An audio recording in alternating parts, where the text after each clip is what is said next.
والصلاة والسلام على أشرف الأنبياء والمرسلين نبينا محمد وعلى آله وصحبه أجمعين. اللهم علمنا ما ينفعنا وانفعنا بما علمتنا.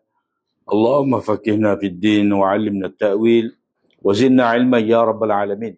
رب اشرح لي صدري ويسر لي أمري واحلل عقدة من لساني يفقهوا قولي. سبحانك لا علم لنا إلا ما علمتنا إنك أنت العليم الحكيم ولا حول ولا قوة إلا بالله. قال الإمام مصنف رحمه الله: فضل طلحة ابن عبيد الله رضي الله عنه. Kelebihan Talhah bin Ubaidillah radhiyallahu anhu. Wabi qala haddatsana Ali bin Muhammad wa Amr bin Abdullah al-Awdi qala haddatsana Waqi' qala haddatsana Salt al-Azdi qala haddatsana Abu Nadrah an Jabir anna Talhata marra 'ala an-nabi sallallahu alaihi wasallam faqala shahidun yamshi 'ala wajhi al-ard. Ini bab tentang kelebihan Talhah bin Ubaidillah, salah seorang daripada asyarah mubasyarah bil jannah. Jadi sebelum daripada ni kita tengok orang yang dekat dengan Nabi sallallahu alaihi wasallam, iaitu Zubair bin Al-Awwam, yang mana dia menantu Abu Bakar, dan hal ini pula saing rapat Abu Bakar, iaitu Talhah bin Ubaidillah. Beliau ialah Talhah bin Ubaidillah bin Uthman bin Amr bin Ka'ab bin Sa'ad bin Taim ibni Murrah ibni Ka'ab.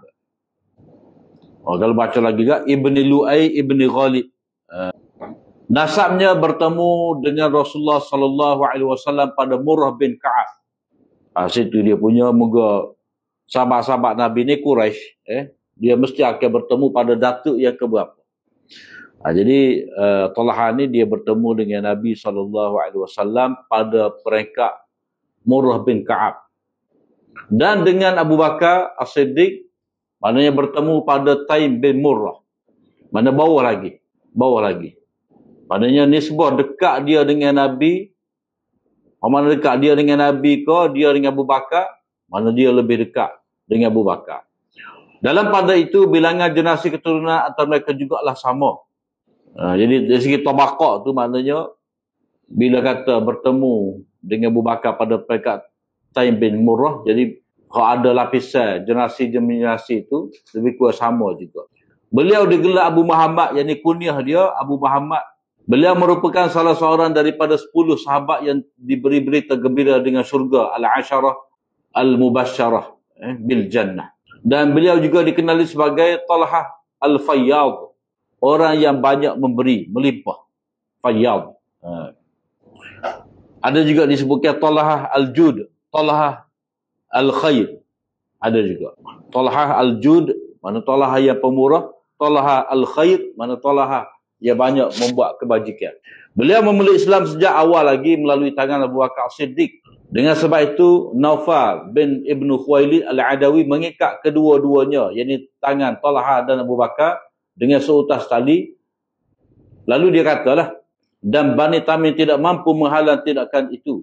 Maknanya jadi kuat ni. Keislaman Abu Bakar dan juga keislaman Talhah ni adalah kekuatan yang besar kepada Islam.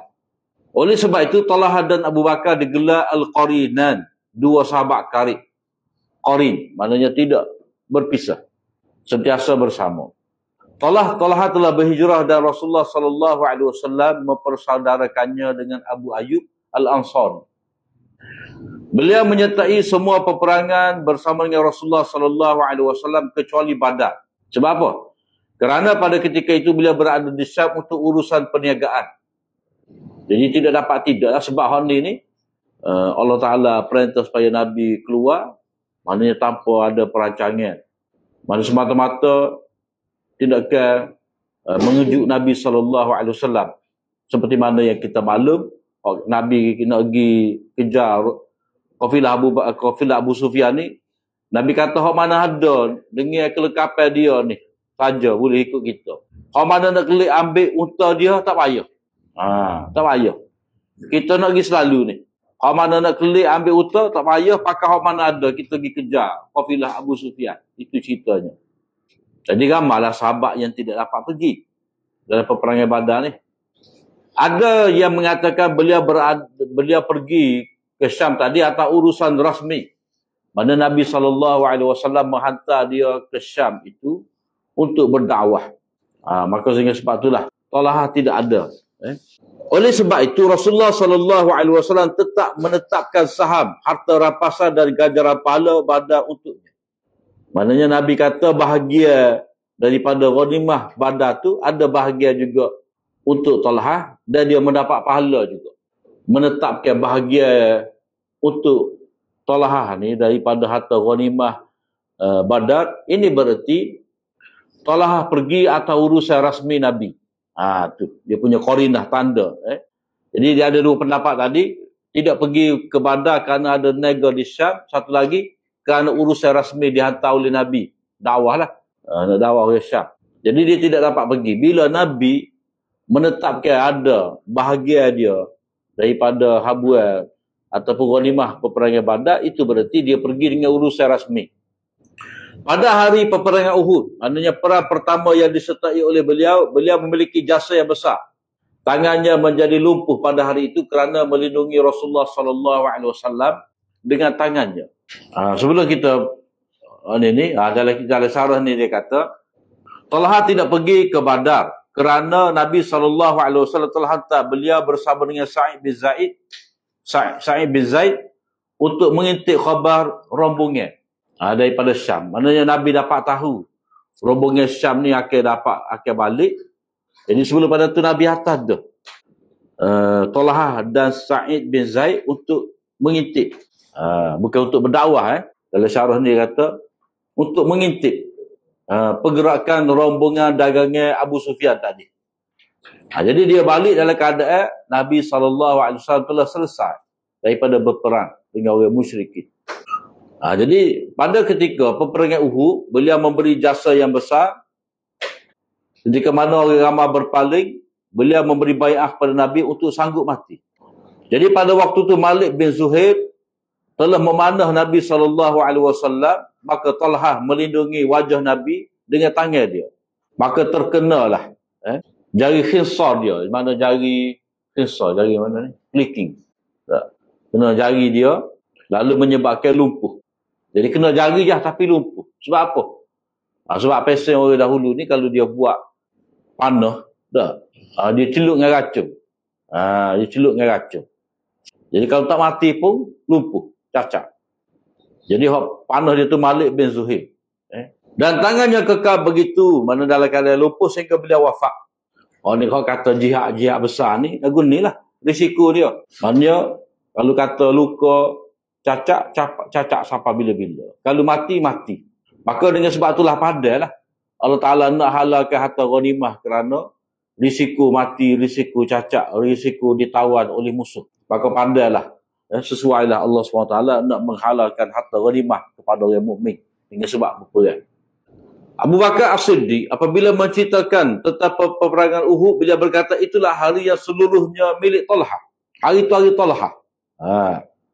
Kalau orang main bola kaki dia bola gitu.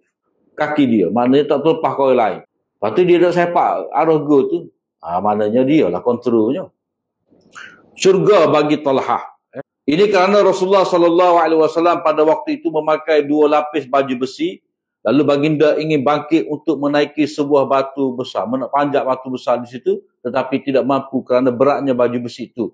Maka Talhah merendahkan tubuhnya, lalu Rasulullah SAW menaiki belakangnya sehingga baginda dapat berdiri di atas batu itu. Maka sabda Rasulullah SAW, wajiblah syurga bagi Talhah.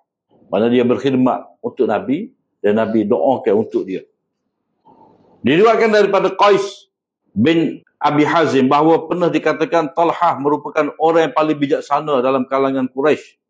Beliau juga meriwayatkan, aku pernah bersahabat dengan Talhah bin Ubaidillah ni, dan aku tidak pernah melihat seorang lelaki yang lebih pemurah, memberikan harta dalam jumlah yang besar tanpa diminta. Maknanya Talhah ni banyaklah. Hak dia bagi kebun Bayruha. Dia satu hari tu dia semaya dalam kebun dia tu jadi galik. Dia pun bagilah kepada Nabi SAW untuk Nabi bagikan. Maka Nabi perintahkan supaya dia bagi kepada anak beranak dia. Kerana dia pemurah. Maka sebab itulah ada gelarnya Talha Al-Fayyad, Talha Al-Khair dan Talha Al-Jud. Ibunya adalah Sa'bah binti Al-Hadrami, saudara perempuan kepada Al-Ala Al-Hadrami. Beliau telah memeluk Islam, berhijrah, hidup selepas kematian bapanya hanya seketika. Tak lama lah Sa'bah ni. At-Tabrani meriwayatkan daripada Ibnu Abbas radhiyallahu anhu bahawa beliau berkata, ibu Abu Bakar, ibu Uthman, ibu Talha dan ibu Abdurrahman bin Auf semuanya telah memeluk Islam. Ini satu kelebihan yang besarlah kepada sahabat-sahabat yang besar ni. Semua ibu mereka itu memeluk Islam. Talha telah terbunuh dalam peperangan Jamal pada tahun 36 Hijrah. Beliau terkena panah dari berbagai arah, yang paling masyhur menyebut bahawa Marwan bin Al-Hakam yang memanahnya. Lalu terkena lututnya dan darah terus-menerus mengalir daripadanya sehingga beliau wafat. Beliau adalah orang yang pertama yang gugur syahid pada hari itu. Terdapat khilaf tentang umurnya ketika wafat. Pendapat yang paling banyak menyebut 75 tahun dan paling sedikit menyebut 58 tahun. Kemudian dari segi periwayatan hadis, beliau mendapatkan ada hadis itu sebanyak 38, di mana satu hadis disepakati oleh Bukhari dan Muslim, dan dua hadis diriwayatkan hanya oleh Bukhari, dan tiga hadis hanya oleh Muslim. Wallahu a'lam. Berhubung dengan riwayat yang menuduh bahawa Marwan bin Al-Hakam telah membunuh Talha, maka ia perlu dinilai dengan sewajarnya. Maknanya kalau kita baca di bawah biografi Talha ni, mesti dia akan sebut Talha telah dipanah oleh Marwan bin Al-Hakam. Jadi buruk pula di sini Marwan bin Al-Hakam, kerana membunuh seorang sahabat. Besar tu kedudukan bunuh seorang sahabat ni. Jadi perkara ni perlu dinilai. Perlu dinilai dengan sewajarnya. Pertama, jadi maknanya tak munasabah Marwan tu sengaja nak panah Talha bin Ubaidillah. Pertama, Marwan dan Talha termasuk dari kalangan penyokong Sayyidina Uthman. Dan mereka terlibat dalam mempertahankan Uthman ketika mana beliau dikepung di rumahnya. Maknanya pada hari Dar, Yaumud Dar itu, waktu Sayyidina Uthman dikepung, didesak oleh pokok Sabaiyah, pokok munafik ni, supaya berundur daripada jawatan khalifah. Jadi Talha bin Marwan ni adalah golongan yang mempertahankan Uthman. Maknanya dia berada di pihak Sayyidina Uthman. Maknanya sama-sama bela Sayyidina Uthman, maknanya tak ada permusuhan. Tak ada sebab dia nak uting. Dia nak sasarkan panah dia tu kepada Talha. Apatah lagi kalau kita mengambil kira Talha tu umur tua dah 75.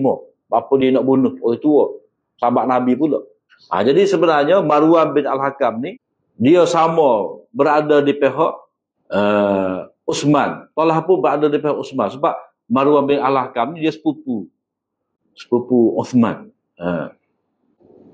Yang kedua, mereka berdua, maknanya Talha dan Marwan ni keluar menuntut hukuman qisas terhadap pembunuh Uthman. Jadi bila mana mereka berdua menuntut hukuman qisas, maka lanjutan daripada itulah berlaku peperangan Jamal. Maknanya hak menuntut dijatuhkan hukuman qisas kepada pembunuh Sayyidina Uthman. Sesaat ni dulu barulah kita nak bai'ah kepada Ali. Jadi pihak ni pihak Aisyah, pihak Talha, pihak Marwan. Sebab Marwan ni sama dengan Muawiyah juga. Sebab dia pokok Bani Umayyah. Atas dasar wali. Wa man qutila mazluma faqad ja'alna li waliyhi sultana. Siapa-siapa yang terbunuh dengan cara zalim, maka kami telah jadikan bagi kaum kerabatnya itu ada kuasa untuk menuntut darah. Jadi sebab itulah Marwan menuntut darah Uthman seperti mana Muawiyah, seperti mana juga Talha bin Ubaidillah. Maknanya di bawah kem yang sama juga, di bawah kem Aisyah. Bukan kem Sayyidina Ali. Dengan ini tuduhan bahawa Marwan membunuh Talha adalah tidak munasabah pada akal dan tidak munasabah pada sejarah. Kerana mereka berdua daripada kumpulan yang sama. Yang ini sama-sama menuntut darah Uthman dahulu. Menuntut supaya dijatuhkan hukuman qisas terhadap pembunuh. Kemudian riwayat-riwayat memang ada cerita daripada Abdul Malik bin Marwan ni, kata ayah aku tak. Kalau ayah aku tak bunuh Talha pun aku akan bunuh. Jadi riwayat tu riwayat yang lemah, dhaif, terputus sanad, diriwayatkan oleh orang majhul. Jadi ringkasnya di sini riwayat-riwayat yang menyebut bahawa Marwan bin Al-Hakam membunuh Talhah bin Ubaidillah, ini tidak boleh dipercayai kerana diriwayatkan oleh para perawi yang tidak thiqah. Kemudian dari segi dirayah ni, tuduhan ini, tuduhan ini memberi implikasi yang bahaya. Mana tuduh Marwah dengan tuduhan yang tidak baik ni bahaya juga. Pertama, jika benar Marwan ini sebagai pembunuh ni qitalul mu'min kufur. Membunuh orang mukmin itu kafir. Sibabul muslim fusuk wa qitalu kufrun. Memaki orang Islam itu satu bentuk kefasikan dan membunuh orang beriman itu satu bentuk kekufuran. Maknanya kalau kita tuduh Talhah itu, kita tuduh Marwan bunuh Talhah, berarti Marwan itu orang kafir ataupun setidak-tidaknya orang fasik. Berat satu tu. Jadi jika benar, maka bagaimana mungkin para ulama hadis menerima periwayatan Marwan. Sedangkan seorang pembunuh lebih lagi yang dibunuh Allah seorang sahabat yang jamin syurga. Berat benar. Riwayat Marwan bin Al-Hakam ni dia ada dalam Bukhari, dalam Abu Daud. Ada hadis-hadis yang diriwayatkan oleh Marwan. Jadi Imam Bukhari syarat dia hadis sahih. Hadis sahih ni binaqlil adin babit nukila matasala isnadu binaqlin adilin babitin. Nukila yang bersambung-sambung daripada orang yang adil babit. Jadi kalau kata Marwan dia pernah membunuh Talhah, seorang sahabat yang diamin syurga, macam mana ulama hadis boleh terima riwayat Marwan? Bukhari, Abu Daud dan lain-lain. Jadi kalau sudah bunuh orang jadi fasik. Jadi macam mana Marwan itu diterima oleh ulama kalau dia pembunuh dia seorang fasik? Maka bila begitu itu adalah tuduhan yang tidak berasas. Kedua, tuduhan ini juga memburukkan nama Uthman bin Affan. Sebab apa? Mengapa beliau memilih orang jahat menjadi penulis dan setiausahanya? Jadi Marwan bin Al-Hakam ni telah dipilih oleh Uthman bin Affan untuk jadi orang kanan dia, jadi SU dia. Setiausaha sulit dia. Jadi munasabah kalau tidak seorang khalifah pilih orang yang lagu ni perangai dia. Jadi tak munasabah. Ketiga, ia juga satu tumahan atas Talhah sendiri kerana Talhah berperan dalam perang Jamal kerana nak membela Uthman. Seolah-olah Talhah menentang Uthman, maka Marwan membunuhnya. Jadi Marwan berpihak ahli Uthman. Lepas tu Talhah ni tiba-tiba dibunuh oleh Marwan. Tak kena tu. Melainkan kita kata Marwan nampak Talhah tidak ikhlas dalam membela Uthman. Jadi tuduh atas Talhah pula. Jadi kalau kita nak kata Marwan tidak ikhlas membela Sayyidina Uthman, macam mana? Sebab dia Bani Umayyah. Jadi mestilah dia jaga puak dia. Jadi bila Talhah itu dibunuh oleh Marwan, berarti pada Marwan Talhah ni tidak jujur. Dia akan jadi gitu. Tapi hakikatnya mereka berdua daripada kumpulan yang sama. Yang keempat, tuduhan ini juga satu perkara yang serius yang dilemparkan kepada Muawiyah. Kerana apa? Kerana bagaimana mungkin Muawiyah ni melantik seorang yang tidak baik menjaga negeri yang paling utama bagi umat Islam, iaitu Madinah Al-Munawwarah. Ini kerana Marwan adalah orang kepercayaan Muawiyah, sehingga beliau dilantik sebagai gubernur Madinah semasa kekhilafahannya. Maknanya bila Muawiyah jadi khalifah, ibu negara Islam pada waktu tu berpindah ke Syam, ke Damsyik. Jadi Madinah tu tidak lagi menjadi ibu negara Islam. Tapi orang Islam ada. Waktu itulah Sayyidina Muawiyah telah lantik Marwan bin Al-Hakam jadi gubernur, jaga Madinah. Jadi Muawiyah sahabat. Zaman tu ramai di Madinah ni sahabat, tabi'in, ulama-ulama. Pada waktu tu dilantik Marwan bin Al-Hakam jadi gubernur. Jadi kalau kata Marwan ni orang tak baik, macam mana Muawiyah boleh lantik dia ni jaga Madinah? Negeri Nabi, ada jasad Nabi di situ. Lepas tu Madinah ni ramai para sahabat, ramai tabi'in, ramai ulama. Maknanya yang dipilih oleh Muawiyah tu memang betul orang yang baik. Tapi kalau dia sebagai pembunuh, maka salah bagi pihak Muawiyah kerana melantik seorang pembunuh. Jadi tak munasabah. Apatah lagi pelantikan Muawiyah Marwan sebagai gubernur di Madinah ni setelah daripada Muawiyah jadi khalifah. setelah daripada Sayyidina Ali syahid, setelah daripada peperangan Jamal. Jadi satu tempoh masa yang lama tu. Jadi kalaulah Marwan ni pembunuh kepada Talha, jadi tak mungkin dia akan serah negara ataupun ibu negeri kota Nabi ni kepada orang yang seorang yang pembunuh. Cuma sekarang ini persoalan tetap timbul, siapakah yang membunuh Talha? Jawapannya pembunuhnya itu tidak diketahui. Maka sebab itulah ada kata ini adalah sahmun gharib. Ini adalah anak panah yang tersesat, yang terkena Talha. Tapi anak panah tersesat pun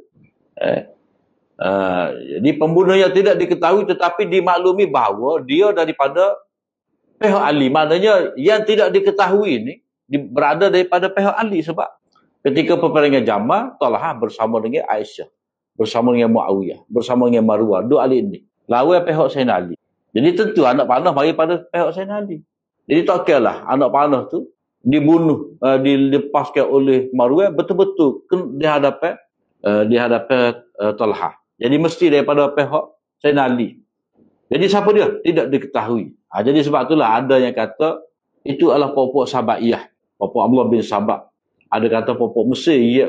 Maknanya golongan pembunuh Sayyidina Uthman yang berselindung di balik pihak Sayyidina Ali. Yang mana mereka inilah yang mencetuskan peperangan di antara kumpulan Aisyah dengan kumpulan Ali. Sebenarnya peringkat perundingan. Tetapi oleh kerana pihak musuh ni menjangkakan bahawa Ali dan Aisyah ataupun Ali dengan Muawiyah ni akan berdamai, maka Damon ni cepat-cepat ambil tindakan, sebab kalau mereka ni berdamai, maka rancangan ni kita ni akan terdedah kepada Sayyidina Ali. Kita akan dibunuh. Maka sebab itulah mereka mencetuskan peperangan, dan golongan Sabaiyah inilah sebenarnya yang membunuh Talha bin Ubaidillah. Ini ditulis oleh Profesor Abdul Karim Khatib Al-Khalifatu Marwan Ibn Al-Hakam, Qusat 151-154. Kalau baca dalam asal ni, kalau ikut dia ni Khalifah Marwan ni, dia sebagai bukan setakat ahli politik, tapi dia ulama juga. Dia sebut di sini, walaupun ada yang pertikai, Marwan ni termasuk di bawah sahabat yang muda. Imam Ahmad berkata, kana Marwan qadiyan yatatabba'u qadaya wa ahkam Umar ibn al-Khattab.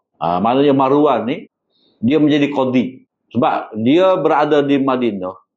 Bila kata dia benar, segala kes apa dia akan putuskan lah. Dan dia akan berpandukan kepada kes-kes yang telah diputuskan oleh Umar al-Khattab.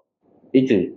Maknanya kalau dia turut fatwa-fatwa penyelesaian yang telah dibuat oleh Sayyidina Umar, berarti Sayyidina Umar seorang yang faqih, maka dia pun ada jugalah buah-buah kefaqihannya itu.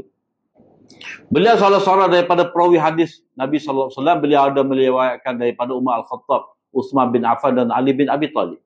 Dan daripadanya juga ada ulama yang meriwayatkan hadis daripada dia, termasuklah anak dia Abdul Malik bin Marwan, Sahab bin Sa'ad, Sa'id bin Musayyib, Ali bin Al-Husain, Urwah bin Az-Zubair, Mujahid bin Jabr, Abu Bakar bin Abdul Rahman dan lain-lain. Jadi hadis beliau ni ada dalam Bukhari, Abu Daud, Tirmizi kata sahih, Nasa'i dan juga Ibnu Majah. Thiqah. Wa kana yu'addu minal fuqaha. Itu dari segi kefakihan dia. Dari segi dia sebagai tokoh politik. Jadi bila Muawiyah nak lantik dia sebagai gubernur, tentu Muawiyah melihat dia ada ciri-ciri dia tu, kemampuan dia tu. Apatah lagi pada waktu tu asal Madinah ni ibu negara Islam. Jadi nak lantik orang jadi gubernur di di sebuah negara yang bekas ibu kota Islam, maka mesti dia ambil orang yang paling layak sekali. Kemudian walaupun Marwan ini dia dia daripada Bani Umayyah, dia tetap kasih kepada ahli bait Sayyidina Ali. Walaupun dia ada perang dengan Sayyidina Ali pada peperangan Jamal, tetapi dia amat kasih kepada keluarga ahli bait. Itu antaranya apa? Ada berlaku persemendaan antara Bani Umayyah dengan Bani Hashim.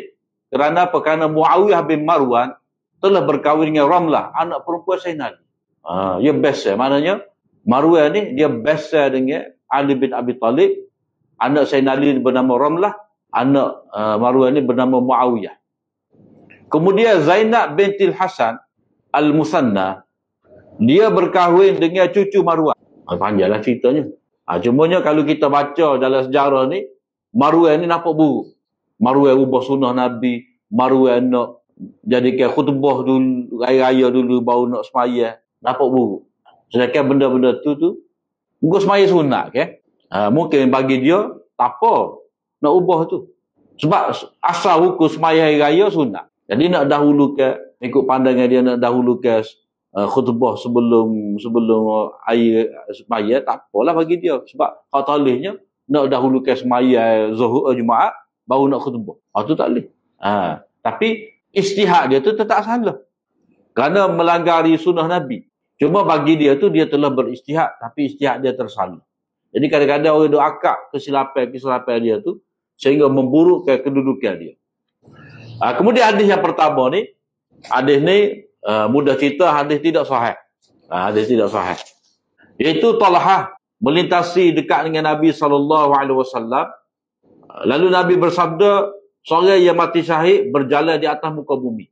Jadi hadis ni dhaif ni kerana nombor 717 tu Salt bin Dinar Al-Azdi Al-Hunai Al-Basri Abu Shu'aib Al-Majnun, beliau masyhur dengan kunyahnya Matruk. Ditinggalkan hadisnya, orang tak ambil riwayat dia. Dan beliau ni golongan nasibi, golongan yang membecak lidah. Imam Ahmad berkata beliau adalah perawi yang mana hadisnya ditinggalkan. Beliau adalah perawi yang hadisnya ditinggalkan. Orang ramai meninggalkan hadisnya. Ibnu Ma'in berkata bukan tu. Beliau tidak memiliki apa-apa nilai. Beliau tidak memiliki apa-apa nilai. Laisa bi syai'in. Tak ada rega dalam ilmu hadis. Tidak kuat. Lemah lembut, bukan lemah lembut tu. Lemah hadisnya, lain. Abu Hatim berkata lemah hadisnya cenderung kepada dhaif, hadisnya bergoncang, muttarib. Hadis ini hanya diriwayatkan secara bersendirian, mana tafarruq. Maknanya hanya Bukhari, Tirmizi dan Ibnu Majah yang meriwayatkan hadis Salt ini. Maknanya pengarang Sunan Sittah ni tidak mengambil riwayat daripada Salt. Kecuali Ibnu Majah dan Tirmizi. Itu pun hanya 2 hadis saja dalam Ibnu Majah, hadis ni dan hadis 311. Itu hadis Uthman, aku tidak pernah bernyanyi, tidak pernah berangan-angan buruk dan tidak pernah tanganku menyentuh kemaluanku. Kau tak pernah sabar. Dia istinja aku mana? Maknanya lebih-lebih ni. Kemudian perawi satu lagi Abu Nadrah tu tak apalah sik. Jadi yang dikatakan syahid ni berjalan di atas muka bumi, nombor 700 ni, maksudnya adalah bahawa beliau akan mati syahid. Maknanya Nabi SAW telah memberi khabar gembira tentang Talhah bin Ubaidillah ni bahawa beliau akan mati syahid. Tapi tak ayatlah bila. As-Sindi berkata, dikatakan beliau telah merasakan kematian di jalan Allah pada beliau masih hidup. Seperti yang dikatakan, matilah sebelum kamu mati. Maknanya, kalau lihat kepada keadaan dia semasa mempertahankan Nabi ketika di Uhud tu macam mati. Yang ni walaupun dia tak mati tapi dikira syahid dah dia tu. Syahid lengan, syahid tangan dia jadi lumpuh. Dan yang dimaksudkan dengan kematian di sini adalah kehilangan kesedaran dari alam syahadah, alam nyata kerana tenggelam dalam zikrullah dan kerajaannya, malakutnya, serta tertarik kepada kesuciannya, maknanya Jabarut, maknanya ini tafsir ahli sufi lah. Tafsir ahli sufi ni mana dia syahid ni, maknanya dia apa ni, berada di alam syahadah, nampak kebesaran Allah Ta'ala, syuhud ni, menyaksikan kudrat Allah Ta'ala di sekeliling dia. Mana dia tak nampak semata-mata makhluk, tetapi dia nampak ini adalah penzahiran kepada kudrat Allah SWT.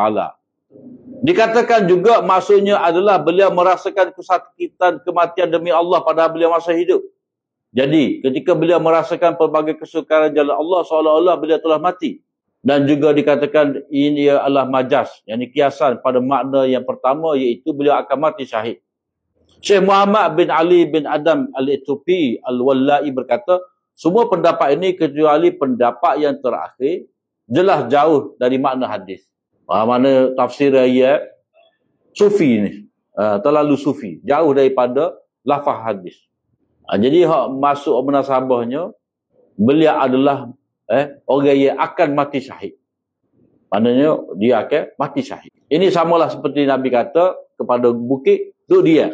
Kerana di atas bukit ni ada Nabi, ada Siddiq dan ada 2 orang yang mati syahid. Jadi itu dipanggil majaz ni bi'tibari ma ya'ulu ilaihil amr. Mana beliau akan mati syahid, maknanya kesudahan dia akan mati syahid. Tak tahu bila. Jadi status hadis ni seperti yang kita sebut tadi, hadis ni sangat lemah. Sa'ad bin Dinar Al-Aziz seorang yang matruk. Cuma Syekh Albani dia kata hadis ni sahih. Tapi Syekh Arnaud kata tidak. Sebab Sa'ad itu dhaif jiddan. Tak mungkin hadis dia tu menjadi sahih dalam keadaan tidak ada syawahid, dalam keadaan yang menjadi mutabik pada itu Saleh bin Musa itu pun seorang yang lemah juga. Jadi ada sokongan daripada Saleh bin Musa pun tidak mampu mengangkat kedudukan hadis ni daripada dhaif jiddan kepada peringkat yang lebih tinggi. Wallahu a'lam.